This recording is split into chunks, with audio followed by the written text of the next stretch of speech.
THE IRON SHROUD by William Mudford. The castle of the Prince of Tolfi was built on the summit of the towering and precipitous rock of Scylla, and commanded a magnificent view of Sicily in all its grandeur. Here, during the wars of the Middle Ages, when the fertile plains of Italy were devastated by hostile factions, those prisoners were confined for whose ransom a costly price was demanded. Here, too, in a dungeon excavated deep in the solid rock, the miserable victim was immured whom revenge pursued, the dark, fierce, and unpitying revenge of an Italian heart. Vivenzio, the noble and the generous, the fearless in battle, and the pride of Naples in her sunny hours of peace, the young, the brave, the proud, Vivenzio fell beneath this subtle and remorseful spirit. He was the prisoner of Tolfi, and he languished in that rock encircled dungeon which stood alone, and whose portals never opened twice upon a living captive. It had the semblance of a vast cage, for the roof and floor and sides were of iron, solidly wrought and spaciously constructed. High above there ran a range of 7 grated windows, guarded with massy bars of the same metal, which admitted light and air. Save these and the tall folding doors beneath them, which occupied the centre, no chink or chasm or projection broke the smooth black surface of the walls. An iron bedstead, littered with straw, stood in one corner, and beside it a vessel with water and a coarse dish filled with coarser food.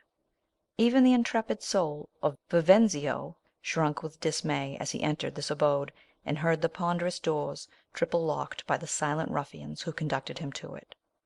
Their silence seemed prophetic of his fate, of the living grave that had been prepared for him. His menaces and his entreaties, his indignant appeals for justice, and his impatient questioning of their intentions, were alike vain. They listened but spoke not, fit ministers of a crime that should have no tongue. How dismal was the sound of their retiring steps, and as their faint echoes died along the winding passages, a fearful presage grew within him, that never more the face or voice or tread of man would greet his senses. He had seen human beings for the last time, and he had looked his last upon the bright sky, and upon the smiling earth, and upon a beautiful world he loved, and whose minion he had been. Here he was to end his life, a life he had just begun to revel in. And by what means? By secret poison, or by murderous assault? No, for then it had been needless to bring him thither. Famine, perhaps, 1,000 deaths in one.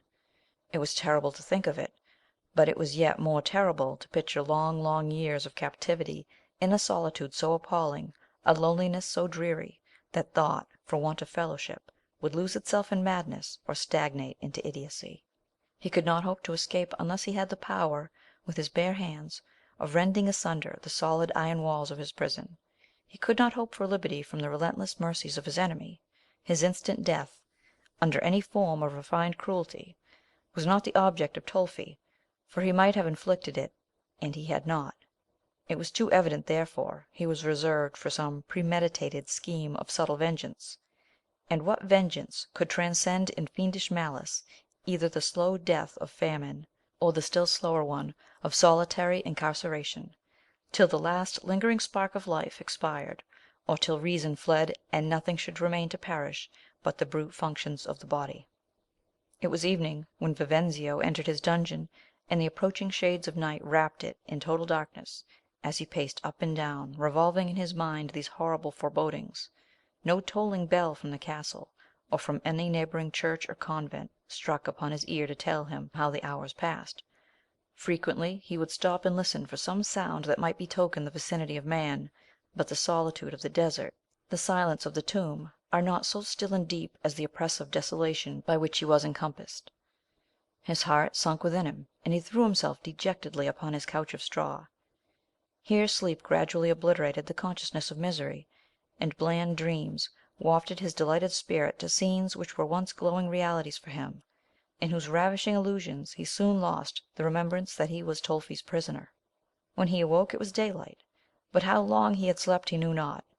It might be early morning, or it might be sultry noon, for he could not measure time by no other note of its progress than light and darkness. He had been so happy in his sleep, amid friends who loved him, and the sweeter endearments of those who loved him as friends could not, that in the first moments of waking his startled mind seemed to admit the knowledge of his situation, as if it had burst upon it for the first time fresh in all its appalling horrors. He gazed round with an air of doubt and amazement, and took up a handful of the straw upon which he lay, as though he would ask himself what it meant. But memory, too faithful to her office, soon unveiled the melancholy past, while reason, shuddering at the task, flashed before his eyes the tremendous future. The contrast overpowered him. He remained for some time lamenting, like a truth, the bright visions that had vanished, and recoiling from the present which clung to him as a poisoned garment. When he grew more calm, he surveyed his gloomy dungeons. Alas! the stronger light of day only served to confirm what the gloomy indistinctness of the preceding evening had partially disclosed, the utter impossibility of escape. As, however, his eyes wandered round and from place to place, he noticed two circumstances which excited his surprise and curiosity. The one, he thought, might be fancy, but the other was positive. His pitcher of water and the dish which contained his food had been removed from his side while he slept, and now stood near the door. Were he even inclined to doubt this, by supposing he had mistaken the spot where he saw them overnight, he could not, for the pitcher now in his dungeon was neither of the same form nor colour as the other, while the food was changed for some other of better quality. He had been visited, therefore, during the night, but how had the person obtained entrance? Could he have slept so soundly that the unlocking and opening of those ponderous portals were effected without awaking him? He would have said this was not possible, but that in doing so he must admit a greater difficulty, an entrance by any other means of which he was convinced there existed none. It was not intended, then, that he should be left to perish from hunger, but the secret and mysterious mode of supplying him with food seemed to indicate he was to have no opportunity of communicating with a human being.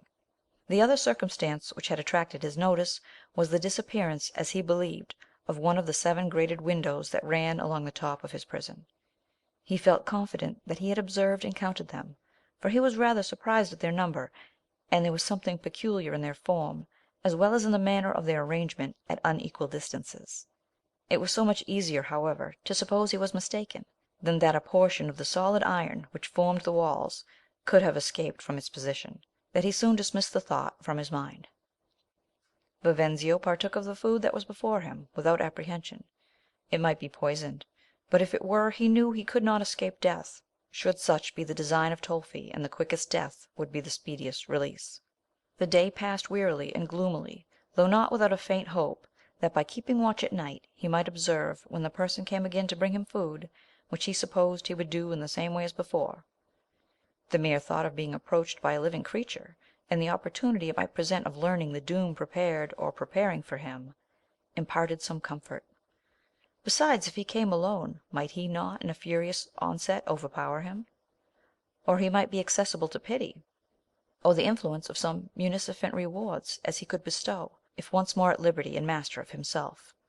Say he were armed, the worst that could befall, if nor bribe, nor prayers, nor force prevailed, was a faithful blow, which, though dealt in a damned cause, might work a desired end. There was no chance so desperate but it looked lovely in Vivenzio's eyes, compared with the idea of being totally abandoned. The night came, and Vivenzio watched. Morning came, and Vivenzio was confounded. He must have slumbered without knowing it. Sleep must have stolen over him when exhausted by fatigue, and in that interval of feverish repose he had been baffled, for there stood his replenished pitcher of water, and there his day's meal. Nor was this all. Casting his looks toward the windows of his dungeon, he counted but 5. Here was no deception, and he was not convinced there had been none the day before. But what did all this portend? Into what strange and mysterious den had he been cast? He gazed till his eyes ached. He could discover nothing to explain the mystery. That it was so, he knew. Why it was so, he racked his imagination in vain to conjecture. He examined the doors. A simple circumstance convinced him they had not been opened. A wisp of straw, which he had carelessly thrown against them the preceding day as he paced to and fro, remained where he had cast it, though it must have been displaced by the slightest motion of either of the doors. This was evidence that could not be disputed, and it followed there must be some secret machinery in the walls by which a person could enter. He inspected them closely. They appeared to him one solid and compact mass of iron, or joined, if joined they were, with such nice art that no mark of division was perceptible. Again and again he surveyed them, and the floor and the roof and the range of visionary windows, as he was now almost tempted to consider them. He could discover nothing, absolutely nothing, to relieve his doubts or satisfy his curiosity. Sometimes he fancied that altogether the dungeon had a more contracted appearance, that it looked smaller, but this he ascribed to fancy and the impression naturally produced upon his mind by the undeniable disappearance of two of the windows. With intense anxiety Vivenzio looked forward to the return of night, and as it approached he resolved that no treacherous sleep should again betray him. Instead of seeking his bed of straw, he continued to walk up and down his dungeon till daylight, straining his eyes in every direction through the darkness, to watch for any appearances that might explain these mysteries.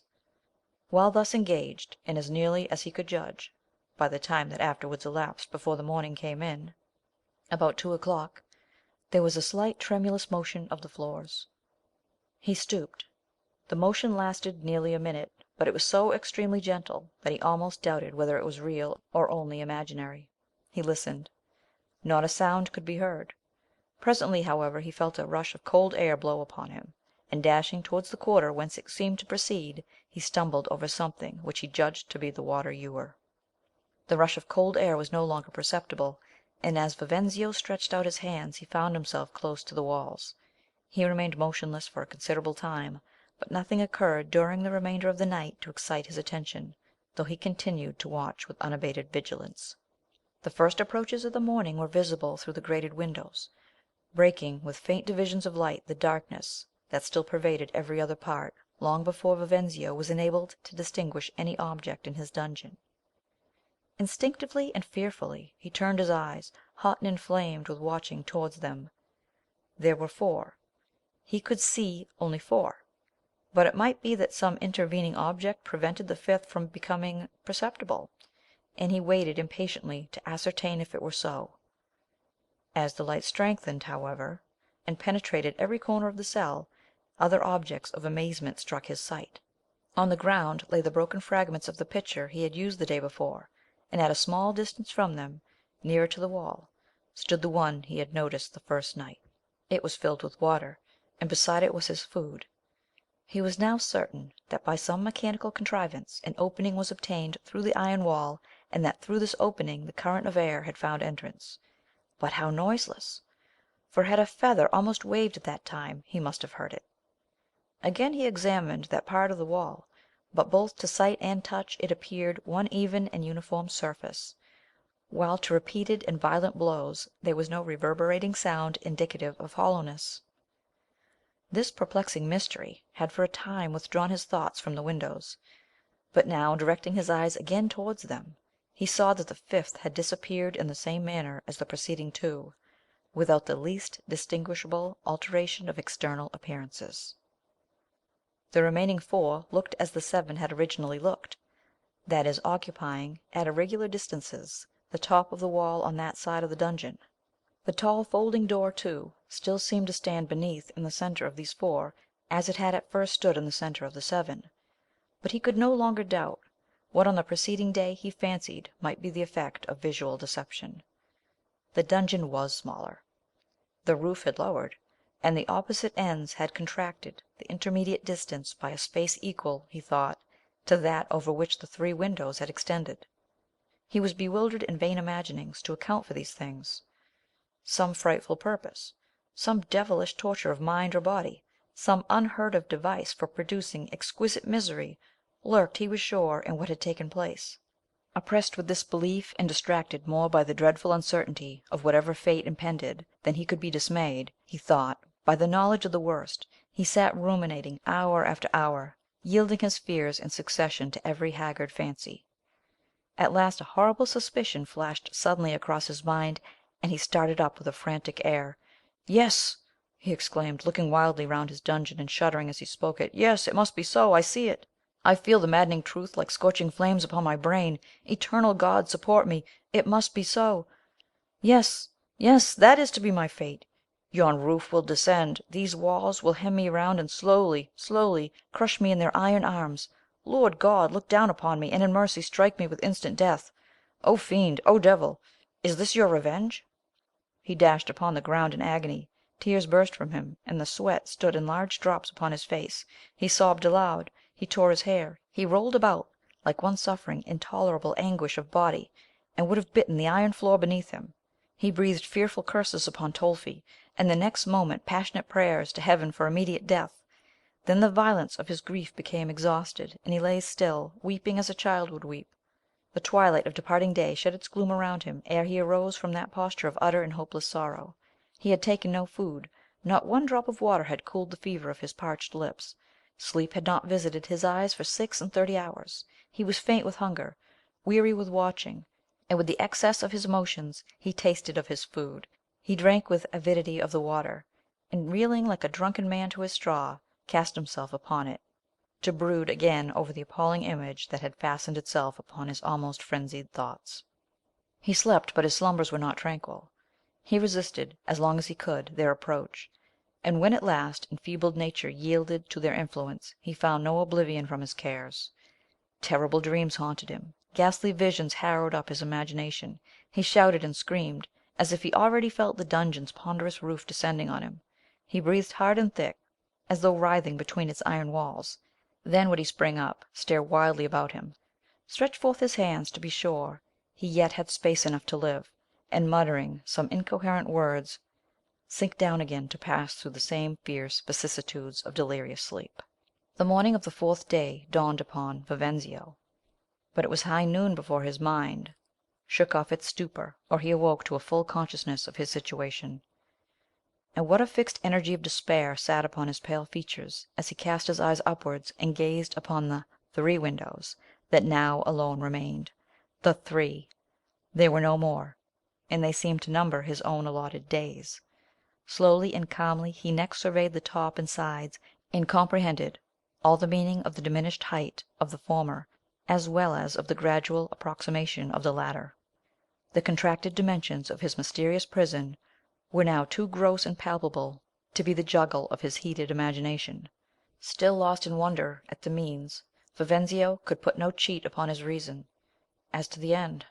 By what horrible ingenuity it was contrived that walls and roof and windows should thus silently and imperceptibly, without noise and without motion almost, fold, as it were, within each other, he knew not. He only knew that they did so, and he vainly strove to persuade himself it was the intention of the contriver to rack the miserable wretch who might be immured there, with anticipation merely of a fate from which, in the very crisis of his agony, he was to be reprieved. Gladly would he have clung even to this possibility if his heart would have led him, but he felt a dreadful assurance of its fallacy. And what matchless inhumanity it was to doom the sufferer to such lingering torments, to lead him day by day to so appalling a death, unsupported by the consolations of religion, unvisited by any human being, abandoned to himself, deserted of all, and denied even the sad privilege of knowing that his cruel destiny would awaken pity.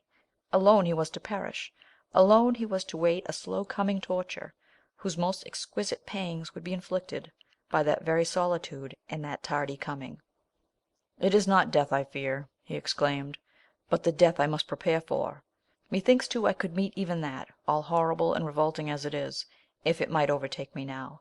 But where shall I find fortitude to tarry till it come? How can I outlive the 3 long days and nights I have to live? There is no power within me to bid the hideous spectre hence, none to make it familiar to my thoughts, or myself patient of its errand.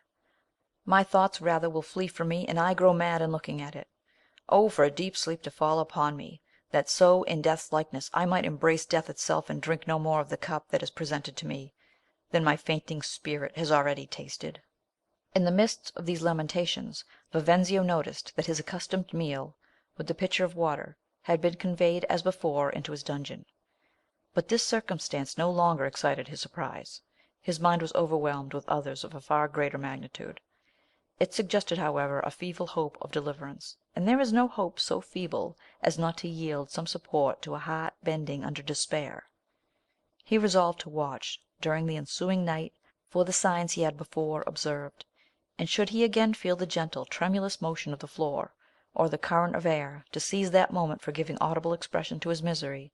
Some person must be near him and within reach of his voice at the instant when his food was supplied, some one perhaps susceptible of pity, or if not, to be told even that his apprehensions were just, and that his fate was to be what he foreboded. would be preferable to a suspense which hung upon the possibility of his worst fears being visionary. The night came, and as the hour approached when Vivenzio imagined he might expect the signs, he stood fixed and silent as a statue. He feared to breathe almost, lest he might lose any sound which would warn him of their coming. While thus listening, with every faculty of mind and body strained to an agony of attention, it occurred to him he should be more sensible of the motion, probably, if he stretched himself along the iron floor. He accordingly laid himself softly down, and had not been long in that position, when, yes, he was certain of it, the floor moved under him. He sprang up, and in a voice suffocated nearly with emotion, called aloud. He paused, the motion ceased, he felt no stream of air, all was hushed, no voice answered to his. He burst into tears, and as he sank to the ground in renewed anguish, exclaimed, "Oh my God, my God! You alone have power to save me now, or strengthen me for the trial you permit." Another morning dawned upon the wretched captive, and the fatal index of his doom met his eyes. 2 windows, and 2 days, and all would be over. Fresh food, fresh water. The mysterious visit had been paid, though he had implored it in vain. But how awfully was his prayer answered in what he now saw! The roof of the dungeon was within a foot of his head. The 2 ends were so near that in 6 paces he trod the space between them. Vivenzio shuddered as he gazed, and as his steps traversed the narrow area. But his feelings no longer vented themselves in frantic wailings. With folded arms and clenched teeth, with eyes that were bloodshot from much watching, and fixed with a vacant glare upon the ground, with a hard, quick breathing and a hurried walk, he strode backwards and forwards in silent musing for several hours. What mind shall conceive, what tongue utter, or what pen describe the dark and terrible character of his thoughts? Like the fate that moulded them, they had no similitude in the wide range of this world's agony for man. Suddenly he stopped, and his eyes were riveted upon that part of the wall which was over his bed of straw. Words are inscribed there, a human language traced by a human hand. He rushes towards them, but his blood freezes as he reads. I, Ludovico Sforza, tempted by the gold of the Prince of Tolfi, spent 3 years in contriving and executing this accursed triumph of art. When it was completed, the perfidious Tolfi, more devil than man, who conducted me thither one morning to be witness, as he said, of its first perfection, doomed me to be the first victim of my own pernicious skill, lest, as he declared, I should divulge the secret, or repeat the effort of my ingenuity. May God pardon him, as I hope he will me, that ministered to his unhallowed purpose. Miserable wretch, whoe'er thou art, that readest these lines, fall on thy knees and invoke, as I have done, his sustaining mercy, who alone can nerve thee to meet the vengeance of Tolfi, armed with his tremendous engine, which, in a few hours, must crush you, as it will the needy wretch who made it." A deep groan burst from Vivenzio. He stood like one transfixed, with dilated eyes, expanded nostrils, and quivering lips, gazing at this fatal inscription. It was as if a voice from the sepulchre had sounded in his ears, "Prepare." Hope forsook him. There was his sentence recorded in those dismal words. The future stood unveiled before him, ghastly and appalling. His brain already feels the descending horror. His bones seem to crack and crumble in the mighty grasp of the iron walls. Unknowing what it is he does, he fumbles in his garment for some weapon of self-destruction. He clenches his throat in his convulsive grip, as though he would strangle himself at once. He stares upon the walls, and his warring spirit demands, "Will they not anticipate their office if I dash my head against them?" An hysterical laugh chokes him as he exclaims, "Why should I? He was but a man who died first in their fierce embrace, and I should be less than man not to do as much." The evening sun was descending, and Vivenzio beheld its golden beams streaming through one of the windows. What a thrill of joy shot through his soul at the sight! It was a precious link that united him, for the moment, with the world beyond. There was ecstasy in the thought. As he gazed long and earnestly, it seemed as if the windows had lowered sufficiently for him to reach them. With one bound he was beneath them. With one wild spring he clung to the bars. Whether it was so contrived, purposely to madden with delight the wretch who looked, he knew not. But at the extremity of a long vista, cut through the solid rocks, the ocean, the sky, the setting sun, olive groves, shady walks, and in the farthest distance delicious glimpses of magnificent Sicily, burst upon his sight. How exquisite was the cool breeze as it swept across his cheek, loaded with fragrance. He inhaled it as though it were the breath of continued life, and there was a freshness in the landscape, and in the rippling of the calm green sea, that fell upon his withering heart like dew upon the parched earth.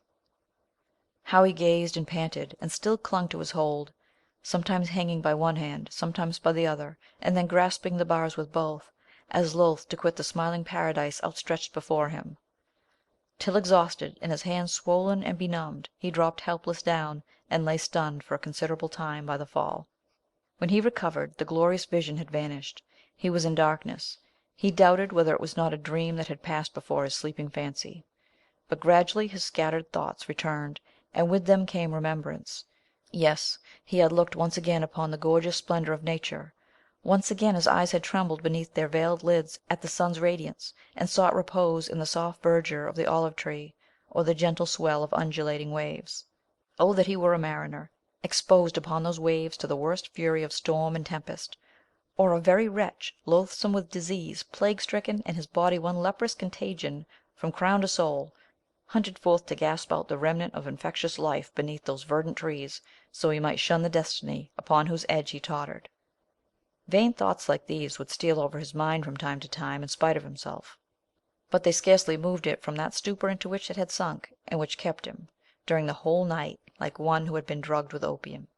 He was equally insensible to the calls of hunger and of thirst, though the third day was now commencing since even a drop of water had passed his lips. He remained on the ground, sometimes sitting, sometimes lying, at intervals sleeping heavily, and when not sleeping, silently brooding over what was to come, or talking aloud in disordered speech of his wrongs, of his friends, of his home, and of those he loved, with a confused mingling of all. In this pitiable condition, the sixth and last morning dawned upon Vivenzio, if dawn it might be called, the dim obscure light which faintly struggled through the one solitary window of the dungeon. He could hardly be said to notice the melancholy token, and yet he did notice it, for as he raised his eyes and saw the portentous sign, there was a slight convulsive distortion of his countenance. But what did attract his notice, and at the sight of which his agitation was excessive, was the change his iron bed had undergone. It was a bed no longer. It stood before him the visible semblance of a funeral couch or bier. When he beheld this he started from the ground, and in raising himself suddenly struck his head against the roof, which was now so low that he could no longer stand upright. "God's will be done," was all he said, as he crouched his body, and placed his hand upon the bier, for such it was.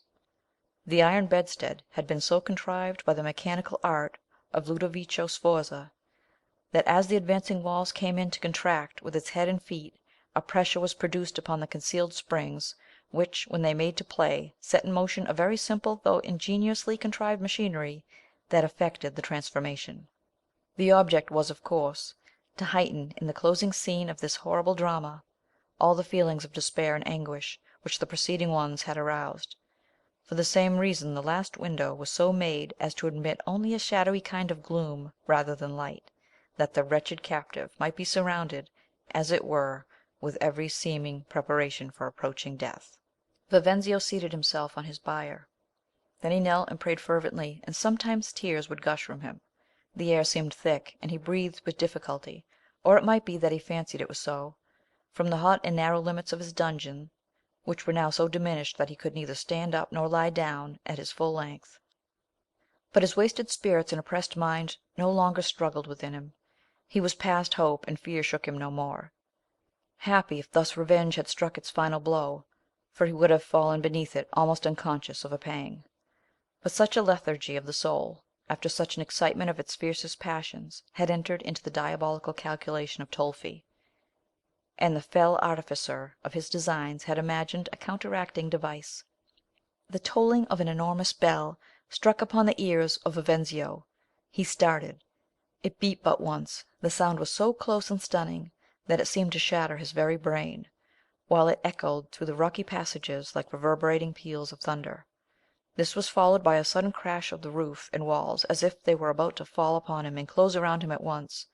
Vivenzio screamed, and instinctively spread forth his arms, as though he had a giant's strength to hold them back. They had moved nearer to him, and were now motionless. Vivenzio looked up, and saw the roof almost touching his head, even as he sat cowering beneath it, and he felt that a farther contraction of it, but a few inches only, must commence the frightful operation. Roused as he had been, he now gasped for breath. His body shook violently, he was bent nearly double, his hands rested upon either wall, and his feet were drawn under him to avoid the pressure in front. Thus he remained for more than an hour, when that deafening bell beat again, and again there came the crash of horrid death. But the concussion was now so great that it struck Vivenzio down. As he lay gathered up in lessened bulk, the bell beat loud and frequent. Crash succeeded crash, and on and on and on came the mysterious engine of death, till Vivenzio's smothered groans were heard no more. He was horribly crushed by the ponderous roof and collapsing sides, and the flattened bier was his iron shroud. End of the Iron Shroud, by William Mudford.